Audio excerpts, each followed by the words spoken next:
Hi అండి, welcome to green life cooking. నేను మీ పావని. ఈ రోజు మనం చాలా ఈజీ, ఎంతో టేస్టీ అయిన విడిమురుకులు ఎలా తయారు చేసుకోవాలో చూద్దాము. చిన్న చిన్న టిప్స్ పాటిస్తూ నేను చెప్పే కొలతలతో ఈ విడిమురుకుల్ని చేసుకుంటే చాలా క్రిస్పీగా వస్తాయి.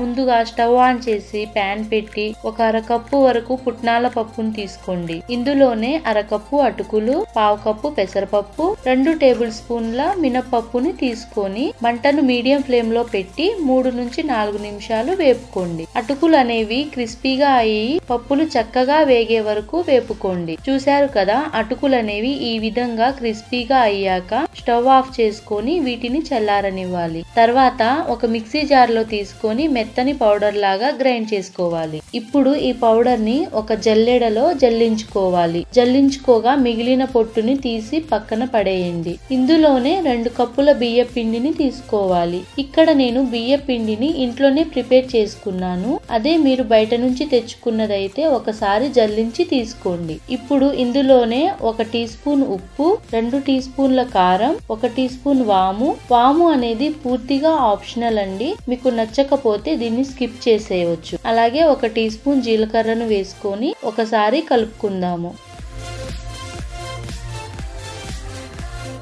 ఇప్పుడు ఇందులోనే నూనెను బాగా వేడి చేసి వేసుకోవాలి. ఇక్కడ నేను 1.5 గరిటెడు నూనెను తీసుకుంటున్నాను. ఇక్కడ నూనె అనేది వేడిగా ఉంటుంది కాబట్టి కొంచెం జాగ్రత్తగా కలుపుకోండి. ఈ విధంగా పిండి అనేది పొడి పొడిగా అయ్యాక ఇందులో కొద్దిగా నీళ్లను పోసుకుంటూ పిండిని కలుపుకోవాలి. నేను ఇక్కడ చల్లటి నీళ్ళనే తీసుకున్నాను. మీరు కావాలంటే గోరువెచ్చని నీటినైనా తీసుకోవచ్చు. పిండి అనేది మరీ మెత్తగా కాకుండా ఈ విధంగా సెమీ సాఫ్ట్ గా కలుపుకోండి.